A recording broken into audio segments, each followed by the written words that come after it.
1장 2절로 4절입니다. 제가 혼돈됐습니다. 자, 2절 함께 하겠습니다. 시작. 우리가 너희 모두로 말미암아 항상 하나님께 감사하며 기도할 때에 너희를 기억함은 너희의 믿음의 역사와 사랑의 수고와 우리 주 예수 그리스도에 대한 소망의 인내를 우리 하나님 아버지 앞에서 끊임없이 기억함이니 하나님의 사랑하심을 받은 형제들아 너희를 택하심을 아노라. 아멘. 아멘. 예, 주님의 말씀이죠. 이 데살로니가 전서니까 당연히 데살로니가 교회에게 쓰신 편지죠. 예. 오늘은 이 데살로니가 교회를 보면서요, 우리 교회도 이랬으면 좋겠다, 이런 교회가 되면 좋겠다, 우리 교회가 꿈꾸는 교회가 바로 이런 교회구나, 그것을 좀 여러분 함께 발견하고 또 그것을 꿈을 꿨으면 좋겠어요. 예. 데살로니가 교회에 대해서는요, 지난 화요일날 아침 예배를 통해서도 제가 어느 정도 설명을 드렸습니다만 오늘 다시 설명을 해드리는 것이 유익하리라 생각이 듭니다. 데살로니가라고 하는 고대 도시는 마케도니아의 수도였어요. 여러분, 그 마케도니아, 여러분 그 유명한 알렉산더 대왕 아십니까? 예. 그 알렉산더 대왕이 다스리던 나라가 마케도니아였죠. 그 마케도니아의 수도였어요, 데살로니가라고 하는. 근데 당시에 이 알렉산더 대왕에게는 이복 누이가 있었는데 그 이름이 데살로니가라고 하는 이복 누이가 있었어요. 근데 그 이름을 따서 이 도시 이름을 데살로니가로 정한 거죠. 그러니까 그만큼 이 데살로니가라고 하는 것은 뭔가 좀 의미 있고 중요했던 도시였어요. 대도시죠. 사람들이 당시에 한 20만 명이 살았다고 하니까 옛날에 고대에. 그렇죠? 그러니까 꽤 큰 도시였어요. 사도 바울 당시에도 로마 시대였는데 그때에도 그 데살로니가라고 하는 그 위치가 이 동과 서를 이어가는 딱 중간에 있어요. 그래서 교통 요충지다, 이제 그런 표현을 하죠. 그러니까 그만큼 그 도시가, 여러분 정말 도로가 나면 도시 하나가 생기잖아요. 그렇죠. 그러니까 그 도로가 지나가는 그곳에 요충지니까 그 도시가 굉장히 커진 거죠. 발달된 도시였다고 합니다. 근데 사도 바울이 그 도시를 들어가게 된 거예요. 그러니까 2차 전도 여행 때 바울이 본래는 빌립보로 갔거든요. 빌립보라고 하는 도시에서 이제는 복음을 전하다가 바울의 표현에 따르면 그곳에서 고난과 능력을 받고 쫓겨나요. 빌립보에서. 그리고 급히 들어간 것이 데살로니가로 가게 된 거예요. 그래서 이렇게 사도 바울이 빌립보에서 쫓겨날 때에 이 바울은 있을 것도 제대로 가지고 나오지 못했던 것 같아요. 그래서 빌립보서 4장 16절에 이렇게 기록하는 것을 보면 뭐라고 기록하고 있냐면, 그 빌립보 교회 교인들이 데살로니가로 급히 내려갔던 사도 바울을 위해서 한 번뿐만 아니라 두 번이나 쓸 것을 보내주었다, 그렇게 기록하고 있습니다.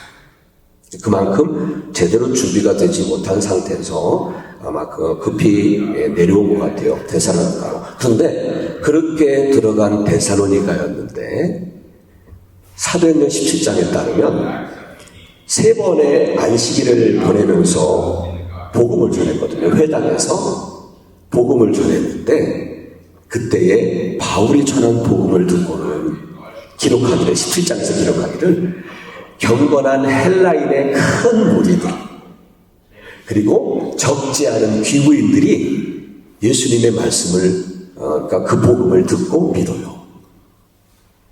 큰 무리들이 믿어요. 데살로니가 전서 그 뒤에 이제 2장 13절에 보면은 사도 바울이 이런 말을 해요. 데살로니가 사람들은요, 하나님의 말씀을 받을 때에 사람의 말로 받지 아니하고 하나님의 말씀으로 받았다는 거예요. 사도 바울이 전도하면서 막 복음을 전하면서 얼마나 좋았겠어요. 그렇죠? 내가 막 복음을 전하고 있는데 그 복음의 말씀이 막 그냥 받는 사람들이 하나님의 말씀으로 막 받아들이고 빨아들이는 거예요. 마치 스펀지처럼, 물을 빨아들이는 스펀지처럼 그렇게 말씀을 막 빨아들여서 경건한 헬라인의 큰 무리들이 예수님께 돌아왔고 적지 않은 그런 귀부인들이 예수님께 돌아온 거예요. 그러니까 복음을 전했던 이 사도 바울은 얼마나 신났겠어요. 근데 그렇게 그곳에서 더 어느 정도 좀 머물면서 복음을 더 많이 전하고 교회를 더 견고히 세우고 그리고 더 믿음에 굳게 서도록 잘 가르치고 싶었을 거예요. 하지만 그곳에서도 유대인들이 자꾸 이렇게 소동을 일으켜가지고 유대인들이 소동을 일으켜서 밤중에 결국은 바울과 실라가 다시 그 아랫도시인 베레아라고 하는 곳으로 떠나게 돼요. 여러분 생각해 보세요. 겨우 3주 머물렀어요. 혹은 아마 조금 더 길게 머물렀는지는 모르겠지만 어쨌든 사도 바울의 입장에서는 너무 짧은 기간 동안에 거기서 머물면서 복음을 전했던 거예요. 그리고 교회를 세운 거예요. 얼마나 아쉬웠겠어요. 거기에다가 이제서야 막 새롭게 예수님을 믿게 된 사람들 그리고 이제서야 막 새롭게 세워진 그런 교회였기 때문에 사도 바울의 마음은 어떻게 보면 마치 어린아이를 두고 떠나는 부모의 마음처럼 이제 막 시작된 그런 어린 교회인데 그 교회를 두고 떠나야 했기 때문에 사도 바울의 마음은 참 어려웠던 것 같아요. 그리고 떠난 후에는 조바심이 날 정도로 자꾸 그 교회가 어떻게 됐을까? 그냥 그 상황이 너무너무 궁금한 거예요. 조바심이 날 정도로. 그래서 그 데살로니가전서 3장에 따르면요.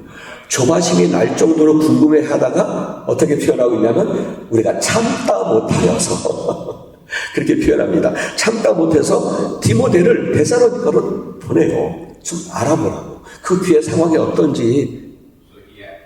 그런데 거기를 다녀온 디모데가 사도 바울에게 전한 소식은 뭐였냐면 그동안에 사도 바울이 염려했던 것을 불식시킬 만큼 좋은 소식을 가지고 온 거예요. 교인들이 그 어려운 상황에서도 환경에서도 믿음을 잘 지키고 있었습니다. 라고 하는 소식을 가지고 온 거예요. 그동안의 염려와 걱정이 이제는 사도 바울이 그 소식을 듣고는 감사와 기쁨으로 바뀐 거예요. 너무 기쁘니까 너무 감사해서 사도 바울은 이런 말까지 해요. 우리가 어떠한 감사로 하나님께 보답을 할까? 그럴 정도로 기쁜 거예요. 감사했던 거예요. 여러분 우리가 함께 읽은 이 본문 오늘 2절로 4절 말씀의 이 내용도 바로 디모데가 가지고 온 데살로니가 교회에 대한 소식 그것을 듣고는 사도 바울이 그 교회 교인들을 칭찬하고 있는 그런 내용이에요. 그런데 이 내용을 가만히 보다가 보면 이게 바로 교회구나. 교회라고 한다면 적어도 이뤄야 되겠구나. 이런 것을 발견하게 돼요. 정말 교회라고 한다면 여기에서 한 3가지 정도 오늘 함께 읽은 이 본문 중에서 3가지 정도는 반드시 있어야 할 핵심적인 가치이구나. 교회를 잘 지탱하려면 이 3기둥이 있어야 되겠구나. 그것을 우리가 저도 보게 됐고 여러분과 함께 그것을 좀 나누고 싶은 거예요. 자, 그런데 우선 사도 바울은요, 이 말 함께 좀 들어가기 전에 우선 사도 바울이 이 데살로니가 교회 교인들에게 교회에 대한 부분을 한 가지를 가르쳐주는 단어를 하나를 사용해요. 교회는 이거야 라고 한 단어를 말씀하세요. 그것은 뭐냐면 우리 4절을 함께 읽을까요? 4절 우리가 마지막에 읽었던 4절을 한 목소리로 읽겠습니다. 함께 하겠습니다. 시작. 하나님의 사랑하심을 받은 형제들아 너희를 택하심을 아노라. 여기서 굳이 이 부분을 말한 것은 사도 바울이 데살로니가 교인들에게 교회를 가르치고 있다는 생각이 들어요. 여러분 여기서 택하심이라고 하는 단어는요 어떤 단어냐면 교회를 의미하는 헬라어인 에클레시아라고 하는 같은 어원을 가진 에클로게라고 하는 단어예요. 그러니까 이 단어는 어떤 의미가 있냐면 골라내다 혹은 불러내다는 거예요. 그러니까 골라내는 거예요. 어디에서 골라내는 거예요. 하나둘. 그 불러내는 거예요. 그것을 에클로게라고 하는 의미랍니다. 그러니까 여기서 사도 바울은 당신들은 에클로게입니다 라고 얘기한 거예요. 그게 교회입니다. 교회란 뭐예요? 하나님이 골라내어서 불러낸 사람들입니다. 아멘. 그러니까 이 데살로니가 교회 교인들에게 너희를 하나님이 골라내어 불러낸 교회다 라고 말씀하고 싶은 거예요. 여러분, 이 말은 무슨 뜻이에요? 골라냈는데 그렇다고 하면 세상과 달라야 될 거 아니에요. 골라내었는데, 골라내서 불러냈는데 여전히 똑같으면 무슨 의미가 있어요? 그렇죠? 여러분, 주님은 우리를 악한 권세가 지배하고 있는 세상에서 골라내어 불러낸 사람들입니다. 썩어지고 곧 사라질 세상에서 골라내어서 불러낸 사람들입니다. 그리고 사방으로 향하는 세상에서 골라내어 불러낸 사람들, 그들이 곧 교회입니다. 아멘. 교회입니다. 우리 소망하나님께도 마찬가지, 저 여러분도 마찬가지. 교회라고 하니까 어떤 건물이 아니라 하나님이 이 세상 속에서 저와 여러분을 골라내어 불러내어서 교회가 된 겁니다. 소망하는 교회가 된 거예요. 아멘. 그래서 우리는 달라야 합니다. 아니, 세상 속에서 살고 있는 우리를 골라내어서 불러냈다고 하면 세상과는 달라야 한다는 의미입니다. 믿습니까? 달라야 한다는 의미입니다. 세상에서 썩어질 세상에서 골라내어 불렀는데 여전히 세상을 따르고 여전히 세상과 같다면 우리를 불러내신 하나님의 뜻을 무시하는 것이 아닐까요? 그런데 데살로니가 교회를 보니까 사도 바울이 볼 때에 정말 구별된 교회의 모습이었던 것 같아요. 곤란해서 불러냈는데 그거 같은 그런 교회 같은 거예요. 그래서 사도 바울은 데살로니가 교회의 그런 모습에 너무 기뻐서 하나님께 어떻게 감사해야 할지 모르겠다고 말하는 거예요. 물론 이 데살로니가 교회라고 해서 완전한 교회는 아니었을 것입니다. 분명 아니었을 것입니다. 하지만 이제 막 세워진 교회였기 때문에 사도 바울이 막 조바심을 할 정도로 걱정을 했었거든요. 근데 그것에 비해서 믿음을 잘 지키고 있었던 거예요. 그리고 믿음이 자라나고 있었고 아직 변질되지 않고 세상과 타협하지 않은 교회였던 거예요. 여러분, 우리 교회도 그랬으면 좋겠습니다. 우리 교회도 그랬으면 좋겠습니다. 사도 바울이 보았을 때 이 교회에는 이렇게 교회를 든든히 받치고 있는 새 기둥을 있음을 본 거죠. 앞부분에도 제가 말씀드렸습니다만 교회라고 하면 반드시 있어야 할 세 가지 핵심 가치라고 표현할 수도 있습니다. 그것이 오늘 3절에서 우리는 발견할 수가 있습니다. 우리 3절을 함께 보겠습니다. 우리 함께 1조 3절 한 목소리로 읽겠습니다. 너희의 믿음의 역사와 사랑의 수고와 우리 주 예수 그리스도에 대한 소망의 인내를 우리 하나님 아버지 앞에서 끊임없이 기억하노니. 아멘. 예, 교회를 바치고 있는 첫 번째 기둥은 바로 믿음입니다. 믿음입니다. 근데 여기서 그 믿음을 단순히 믿음이라고 하지 않고 믿음의 역사 혹은 믿음의 행위라고 하는 표현을 씁니다. 그래요, 여러분. 교회에 믿음이라고 하는 기둥이 없다면 우리 교회에 한번 이 건물이라고 생각해 보세요. 이 기둥들이 있잖아요. 근데 여기에 믿음이라고 하는 기둥이 없다면 교회가 아닙니다. 교회 아닙니다. 그냥 세상에 사람들이 모여있는 그냥 모임이죠. 절대로 교회 안에 믿음이라고 하는 기둥이 없다면.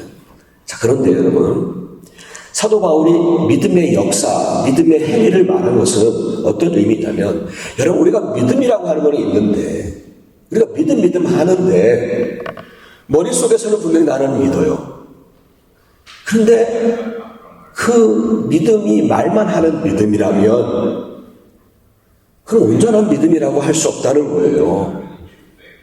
사도 바울도 여러분 믿음으로만 의롭게 된다고 말씀을 하지만 그 믿음의 진정성에는 반드시 행위가 따른다는 거예요. 믿으십니까?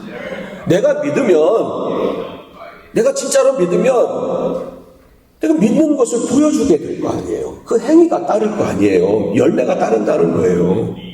내가 믿으니까. 여러분 한번 상상해 보세요. 누군가가 여러분에게 찾아가서 난 당신 믿어요. 난 당신을 믿어요. 그렇게 말을 해놓고는 정작 다른 사람의 말을 듣고 따른다면 여러분 배신감 느끼실 거 아니에요. 내 앞에 와서는 나를 믿는다고 말을 해놓고 정작 다른 사람한테 가가지고 다른 사람 믿고 따른다면 여러분들은 어떠시겠어요? 마음이 배신감 느낄 거 아니에요. 그리고 거짓말쟁이라고 할 거 아니에요. 여러분 우리가 하나님을 향하여 우리가 믿는다 말할 때 우리가 배신자가 되거나 우리가 거짓말쟁이 돼서는 안 되잖아요. 사도 바울이 오늘 말하고 있는 것은 믿음의 역사라고 하는 것은 믿음의 행위라고 하는 것은 행실을 말하는 게 아니라 진짜 믿으라는 거예요. 진짜 믿어야 행위가 나오죠. 진짜 믿어야 저 사람은 진짜 믿는 사람이야 라고 말하죠. 여러분 우리에게도 우리 교회에 진짜 믿음의 행위들이 진짜 믿음의 모습들이 나타나기를 축복합니다. 이 데살로니가 교회는 사도 바울이 볼 때에 진짜 믿음을 나타내고 있거든요. 그렇죠? 그 모습이었던 거예요. 믿은 지도 얼마 안 되는 사람들이었는데 교회가 세워진 지도 얼마 안 됐는데 어린 교회인데 그럼에도 그 교회 안엔 이렇게 믿음의 행위들을 저 사람들은 진짜 믿어 라고 보여지는 모습들이 데살로니가 교회에 있었던 거예요. 지금의 상황과 현실이 어려워도 복음을 전했던 사람들, 어떤 핍박과 불이익을 당해도 두려워하지 않았던 사람들입니다. 아무리 어려워도 세상과 타협하지 않았습니다. 세상에 대하여 오히려 당당하고 평안을 잃지 않았던 사람들이었습니다. 바로 이것이 이렇게 그들은 믿음을 드러내는 사람들이었습니다. 믿음을 드러내는 사람들이었습니다. 그런 소문을 들었어요. 정말 얼마나 좋을까요? 사도 바울의 입장에서 그런 소문을 듣고 있습니다. 저는 우리 교회가 이런 믿음의 소문들이 이 지역을 가득 채웠으면 좋겠습니다. 아멘. 그렇습니다. 교회라고 한다면 이런 믿음의 행위들과 열매들은 결코 소홀히 할 수 없는 핵심 가치이고 기둥입니다. 기둥. 혹여라도 이것을 소홀히 여긴다면 우리 교회는 더 이상 교회가 아니고 능력도 없고 성령도 없는 세상의 단체와 다른 바가 없을 것입니다. 우리 교회, 소망하는 교회도 이 데살로니가 교회가 됐으면 좋겠습니다. 아멘. 우리 진짜 믿어요. 믿음에 내 삶을 한번 올인해 보세요. 믿음에. 여러분 우리가 사람을 믿으라고 하지 않잖아요. 세상에 어떤 그냥 곧 있다가 없어질 권력을 믿으라고 하지 않잖아요. 하나님을 믿으라고 하잖아요. 아멘. 그러니까 한번 진짜로 믿어보자고요. 내 삶을 한번 온전히 올인해보자고요. 어떤 결과가 있을지 지금 잠시 내 앞에 보여지는 거기에 막 흔들리지 마시고 한번 끝까지 믿어보자고요. 우리에게 어떤 결과가 있을지. 2000년 20년 동안 그 믿음의 증인들이 허다합니다. 만약 그렇지 않았다면, 그것이 거짓말들이었다면 오늘까지 기독교는 그 생명을 유지하지 못했을 것입니다. 그러나 2000년의 기독교 역사 속에 이러한 증인들이 허다하게 있기에 오늘도 이 복음은, 이 말씀은 능력이 있어 우리의 삶에서 역사하고 계실 줄 믿습니다. 아멘. 계속해서 교회를 견고하게 지탱하고 떠받치는 두 번째 기둥은 바로 사랑입니다. 사랑. 오늘 본문에서는 뭐라고 되어 있죠? 사랑의 수고라고 되어 있죠. 사랑의 수고. 이건 무슨 얘기예요? 사랑에는요, 수고와 희생이 따른다는 의미잖아요. 근데 여러분, 이건 참 단순하고 참 상식적인 말 아니에요? 사랑에는 수고와 희생이 따른다. 얼마나 많이 들으셨어요? 상식적인 얘기 아니에요. 그런데 아이러니하게도 이 말은 잘 지켜지지 않는 상식이 되어가고 있습니다. 사랑이라고 말하는 사람들조차도 상식적으로 거기에 따른 수고와 희생이 있어야 되는 것은 다 알고 있으면서 오히려 제일 잘 지켜지지 않아요. 여러분, 우리 사랑이라고 말하는, 사랑 말하는 그리스도인들조차도 더 점점 이기적인 모습으로 바뀌어가고 있는 건 아닌가 싶습니다. 여러분, 여기서 수고라고 하는 말은 무슨 뜻이냐면, 노력을 기울이는 고생. 제가 그걸 써놨어요. 이 뜻이래요, 이 뜻. 고생, 그러니까 이 수고라고 하는 뜻은 노력을 기울이며 생기는 고생 있잖아요. 그 고생이래요. 여러분, 사랑에는 고생이 따릅니다. 좀 고생스러우시지요?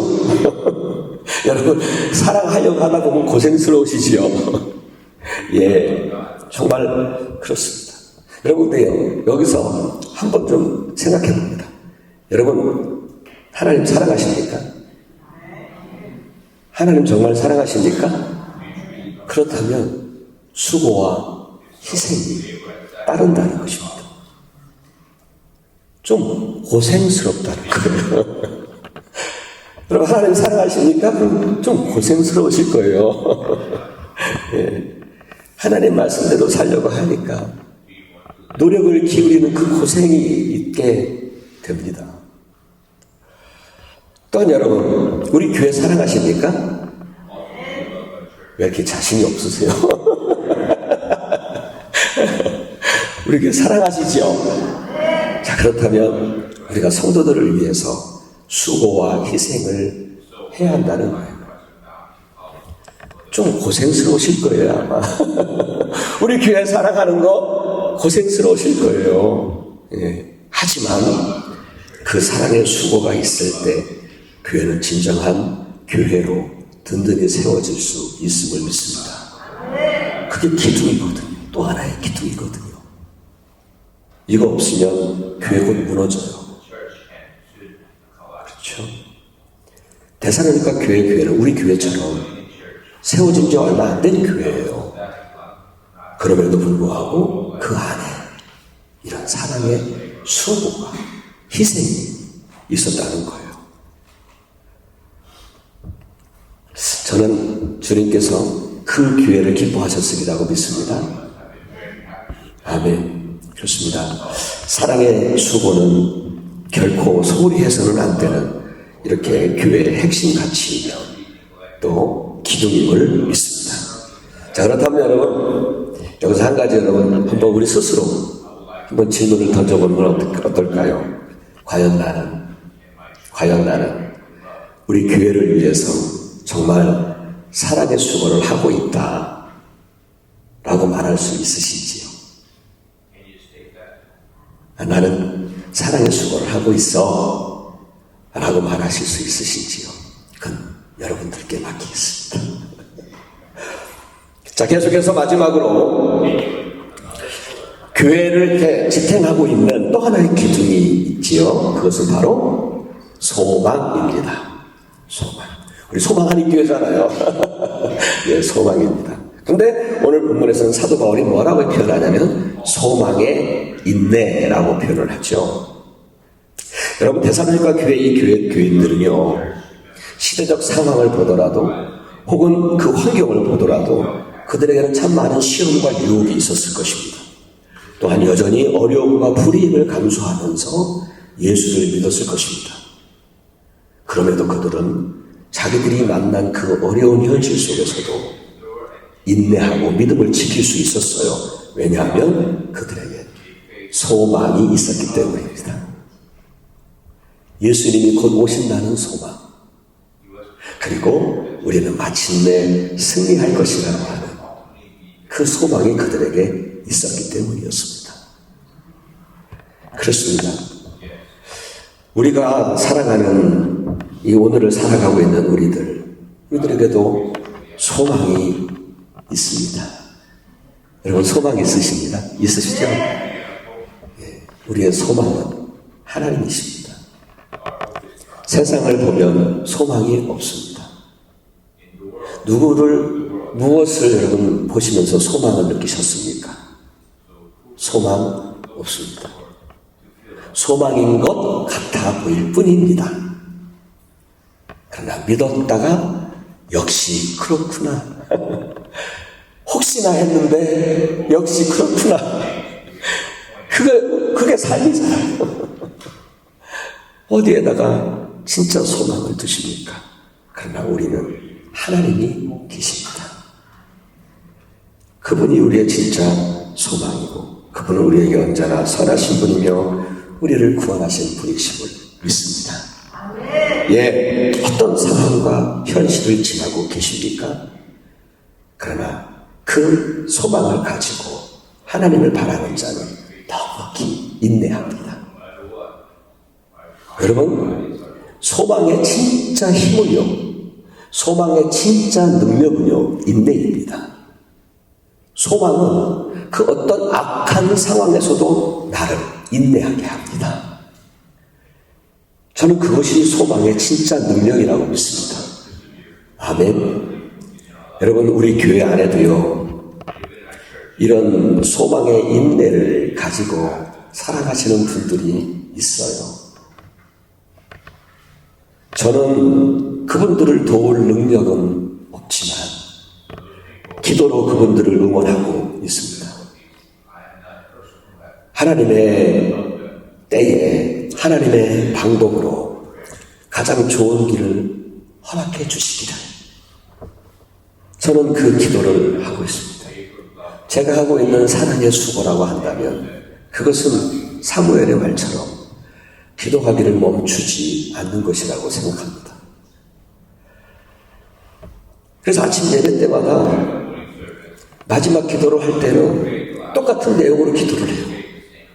그러나 똑같은 내용으로 기도하지만 마치 새롭게 기도하는 것처럼 그렇게 정말 마음을 다해서 기도합니다. 한 분 한 분들이 다 하나님의 선하신 능력 아래 모든 어려움에서 해방되어지고 모든 힘든 부분들에서 주님의 구원을 경험하기를 그렇게 기도합니다. 여러분을 응원합니다. 여기서 다 스스로 아시잖아요. 믿음의 인내를, 소망의 인내를 가지시고 버티고 계시는 분들 계세요. 여러분들 승리하십시오. 여러분, 절망이라고 하는 건 절대로 하나님으로부터 나오지 않습니다. 절망이라고 하는 것은 절대로 하나님으로부터 나오지 않습니다. 그래서 하나님의 사람은요, 항상 소망 품고 주님을 찬양하는 사람들입니다. 여러분, 소망의 인내 가운데 승리하시기를 축복합니다. 우리 교회가 이렇게 정말 소망의 인내를 가진 진짜 소망 아닌 교회가 됐으면 좋겠습니다. 예, 아멘. 마무리합니다. 우리 교회는 데살로니가 교회처럼 이제 막 시작된 2년이 채 안 됐어요. 여러분, 우리 교회가 2년이 채 안 됐어요. 우리 교회는 이렇게 새롭게 시작한 교회입니다만, 그래서 우리 교회는 건물이 있는 교회도 아니에요. 우리 교회는 돈이 많은 교회도 아닙니다. 우리 교회는 그럴듯한 조직이 있는 교회도 아닙니다. 그런 거는 없어도 데살로니가 교회처럼 이 세 가지는 있어야 합니다. 반드시 믿음의 행동들이 있어서 믿음들이 드러나는, 정말 믿음 생활 잘한다, 정말 저분 믿음이 있어, 그런 것들이 드러나는 교회, 그런 것들이 있어야 됩니다. 그리고 사랑의 수고들이 여기저기서 나타나고, 그리고 소망의 인내가 있는 교회, 그 세 가지만 있으면 건물이 없어도 좋고 돈이 많지 않아도 좋고 그럴듯한 조직이 없어도 좋습니다. 그런 거는 없어도 좋습니다. 그러나 이 세 가지는 반드시 있어야 돼요. 아멘. 그래서 정말 이 교회를 든든히 따바치고 있고, 그래서 진정한 주님의 교회를 이 세상에 드러내는 정말 멋진 교회가 되기를 간절히 바랍니다. 아멘. 이를 위해서 우리 함께 다시 힘을 냅시다. 우리 옆에 계신 분과 함께 우리 다시 힘을 냅시다.